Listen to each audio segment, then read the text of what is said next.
মুক্তির সংবিধান বা সনদপত্র। দুর্লভ মনুষ্য জনম লক্ষ লক্ষ জনি ভ্রমণ করে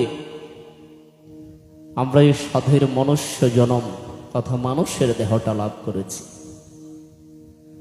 যারা বসে আছেন মায়েরা, অনেকেরা বুঝিয়ে তো না, হ্যাঁ সেখানে যারা আছো থাক অনেকেরা বুঝিও, যদি আমি বলব তবে আলোচনার সুবিধার্থে মানে একটু বাংলা ভাষা আর কি। যারা পিছনে বাছাই তুমচাক নাও যদি একটু কষ্ট হলে আছুও তাইলে সুশৃঙ্খল মাছাঙার যারা আচুমান দিয়ে বরং একটু আচুনানি ব্যবস্থা হলাই যদি গীতা ভগবানের অন্তর্নিহিত অন্তর্বিগলিত গোপনীয় তত্ত্ব কথা, যা অর্জুনকে উপলক্ষ করে কুরুক্ষেত্রের রণভূমিতে ভগবান শ্রীকৃষ্ণ অর্জুনের উপর এই ভগবতী গীতা অমৃত সুধা বর্ষণ করেছে, অর্জুনকে দান করলেন। এই গীতার কথা, এই গীতা জ্ঞানের কথা ভগবান শ্রীকৃষ্ণ পূর্বে দান করেছিলেন সূর্যকে।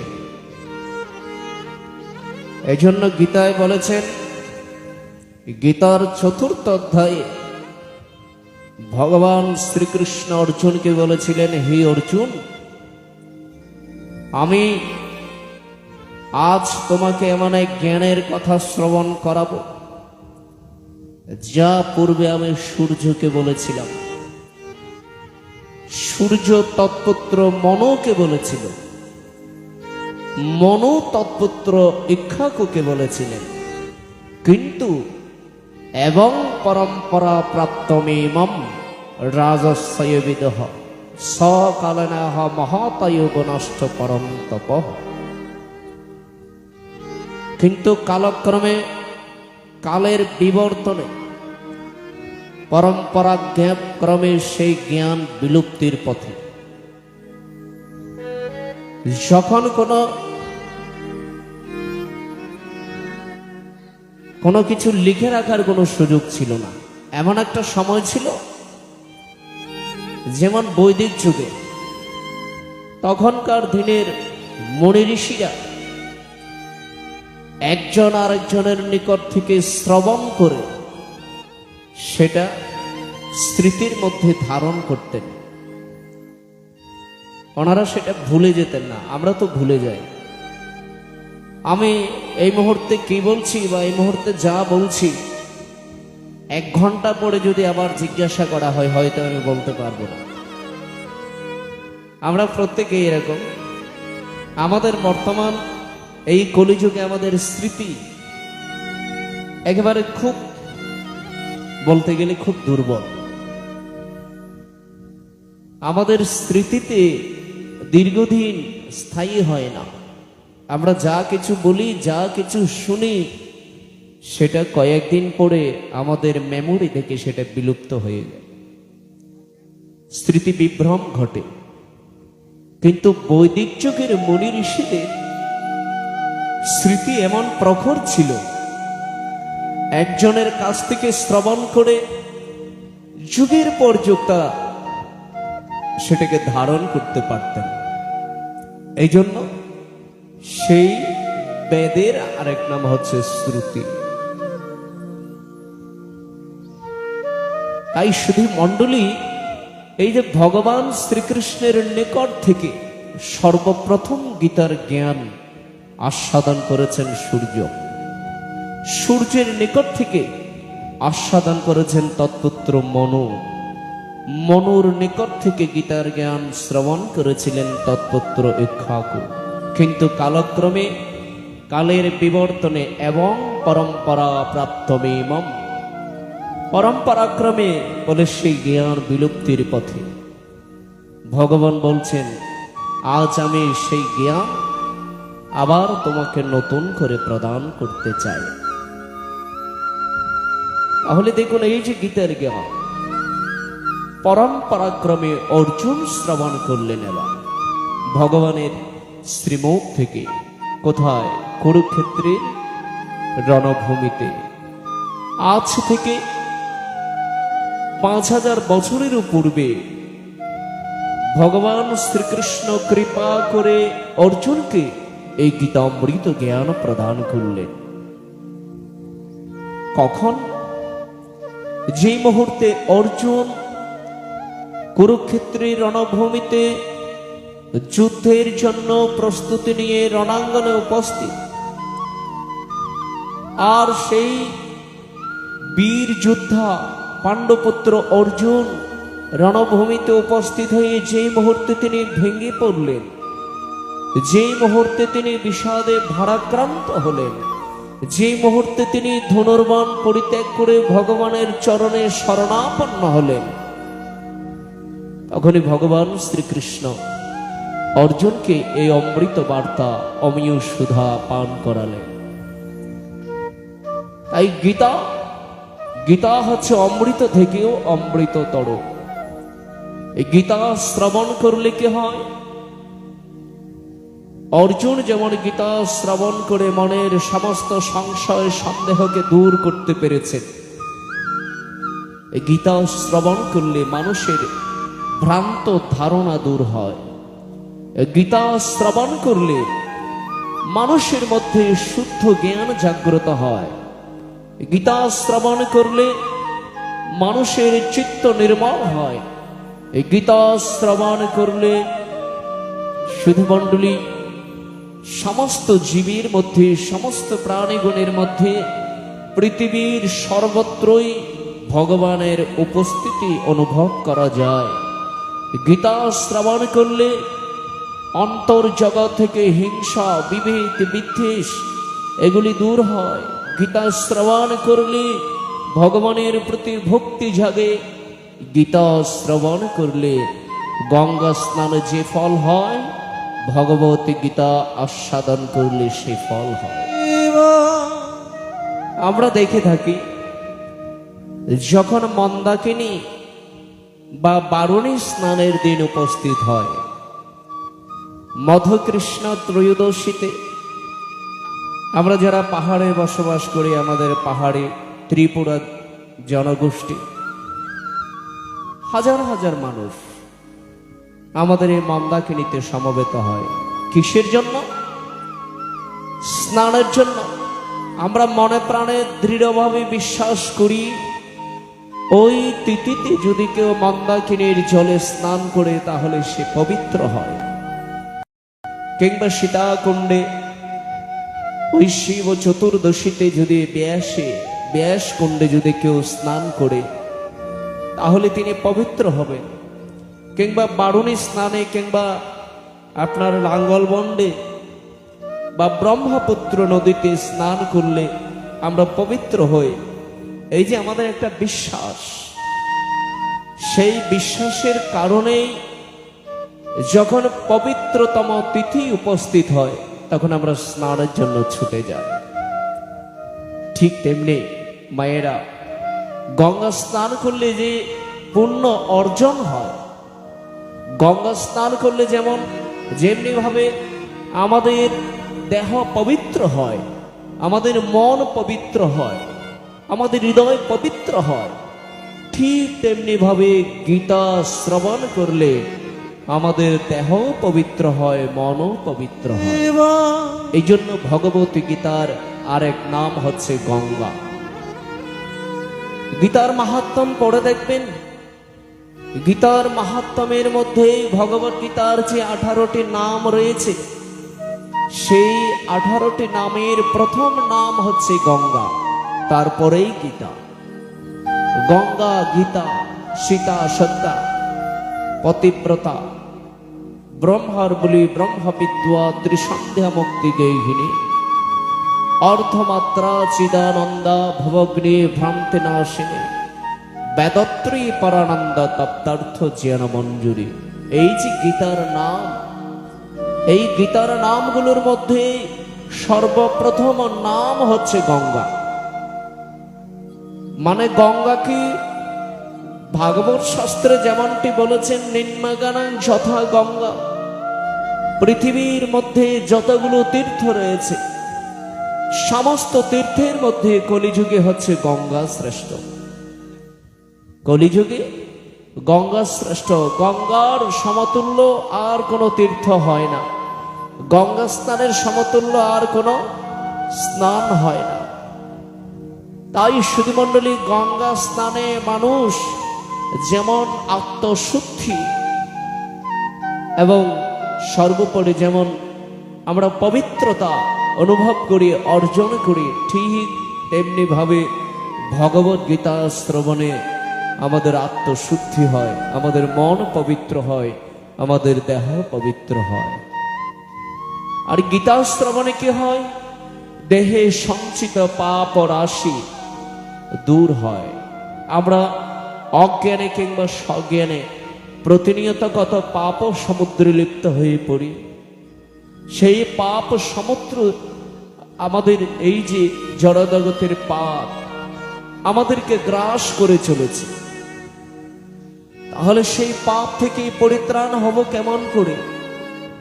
সেই পাপ থেকে আমরা মুক্ত হব কেমন করে?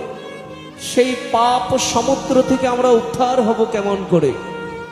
আর কিছু নয়, ভগবত গীতার অমৃতময় সুধা সাধন করে, ভগবত গীতার আদর্শকে অনুসরণ করে, ভগবত গীতা নামক তরিতে আরোহণ করে ভগবান বলেছেন, পার হতে চাও যদি ভব পারা পার, গীতার তরণী যোগে হয়ে যাও পার। গীতা হচ্ছে তরণী বা নৌকা। নদী পার হওয়ার জন্য মা দুটো জিনিসের দরকার, একটা হচ্ছে নৌকা আর একটা হচ্ছে সেতু। আপনারা যারা কর্ণফুলী পার হয়ে ওপারে গিয়েছেন বা আনোয়ারা, বোয়ালখালী, ওই জায়গাগুলোতে যারা গিয়েছেন, আমাদের কর্ণফুলী পার হয়ে যেতে হয়। তাহলে কর্ণফুলী পার হতে গেলে কি না হয় আপনাকে কালুরঘাট ব্রিজ দিয়ে পার হতে হবে, না হয় নতুন ব্রিজ হয়ে যেতে হবে। তাহলে মাধ্যম দুটো, একটা হচ্ছে ব্রিজ আর একটা হচ্ছে নৌকা। যখন ব্রিজ ছিল না তখন আমরা ফেরিতে করে পার হয়েছি, তখন আমরা নৌকাতে করে পার হয়েছি। তাহলে পার হওয়ার মাধ্যম দুটো, একটা হচ্ছে নৌকা আর একটা হচ্ছে ব্রিজ।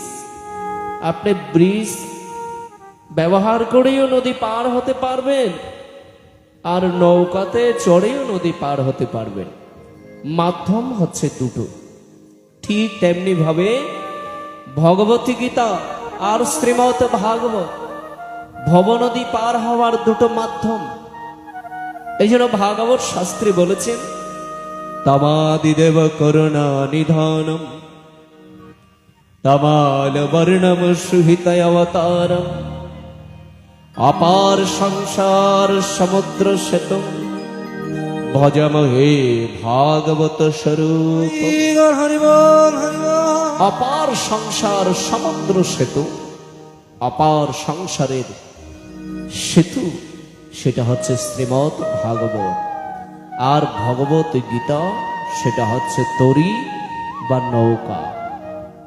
তাহলে আমরা আমাদের সেই ভবনদী পার হওয়ার অন্যতম একটি মাধ্যম সেটা হচ্ছে গীতা। এই গীতা নামক জ্ঞানের তরিতে আরোহণ করে আমরা ভবনদী পার হতে পারি। পার হতে চাও যদি ভব পারা পার, গীতার তরণে যোগে হয়ে যাও পার। এটা হচ্ছে তরী। তাই মহাজন বলেছেন, গীতা পড়ে গীতা শুনে, গীতা পড়ে গীতা শুনে জীবের মুক্তি হয়। বলো গীতার জয়, বলো গীতার জয়। গীতা পড়ে গীতা শুনে, গীতা পড়ে গীতা শুনে জীবের মুক্তি হয়। বলো গীতার জয়, বলো গীতার জয়, বলো গীতার জয়, বলো গীতার জয়। বলো জয় জয় পার্থ সারথি প্রেমানন্দ ভগবতী গীতা প্রেমানন্দ বলো হরে হরে হরি বলো হরি হরি বলো।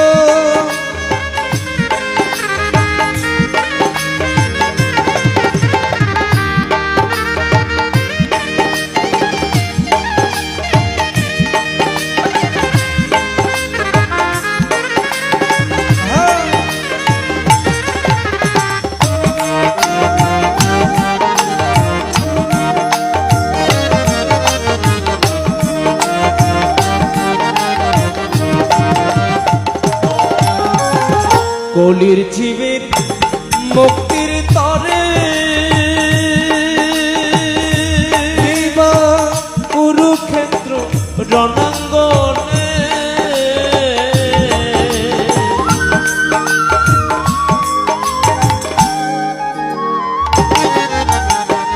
কলির জীবের মুক্তির তরে কুরুক্ষেত্র রণাঙ্গনে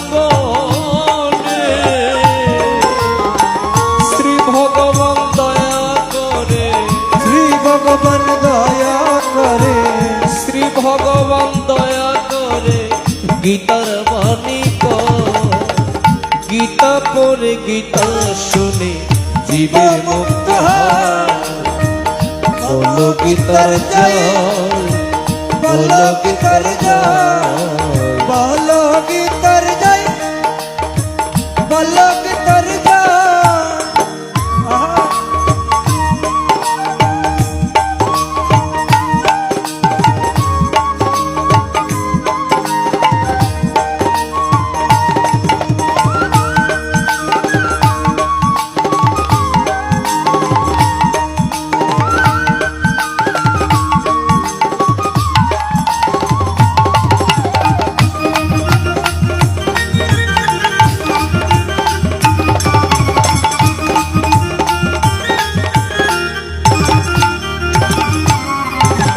কলের হেন দুর্দিনেতে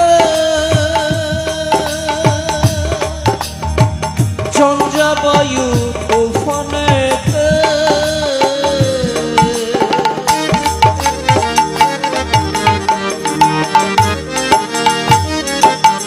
কলের হেন দুর্দিনেতে ঝঞ্ঝাবায়ু তুফানেতে গীতার বাণী গ্রহণেতে, গীতার বাণী গ্রহণেতে, গীতার বাণী গ্রহণেতে নাহি কোন ভয়। গীতা পড়ে গীতা শুনে জীবে মুক্ত হয়। বলো গীতার জয়, বলো গীতার জয়, বলো গীতার জয়, বলো গীতার জয়।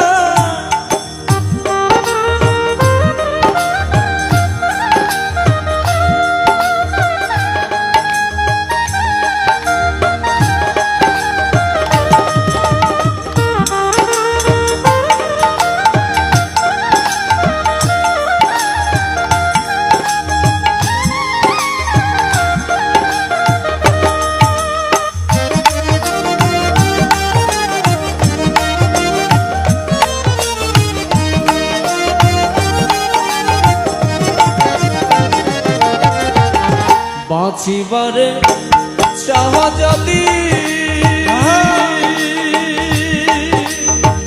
গীতা পড়ো নিরবধি,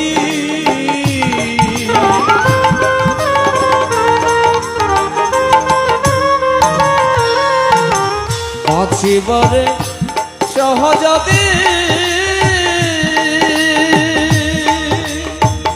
গীতা পড়ো নিরবধি। জন্ম মৃত্যু জড় বিধি, ধর্ম মৃত্যু জড় ব্যাধি, জন্ম মৃত্যু জড় বিধি সবই দূর হয়। গীতা পড়ে গীতা শুনে জীবে মুক্ত হয়। বলো গীতার জয়, বলো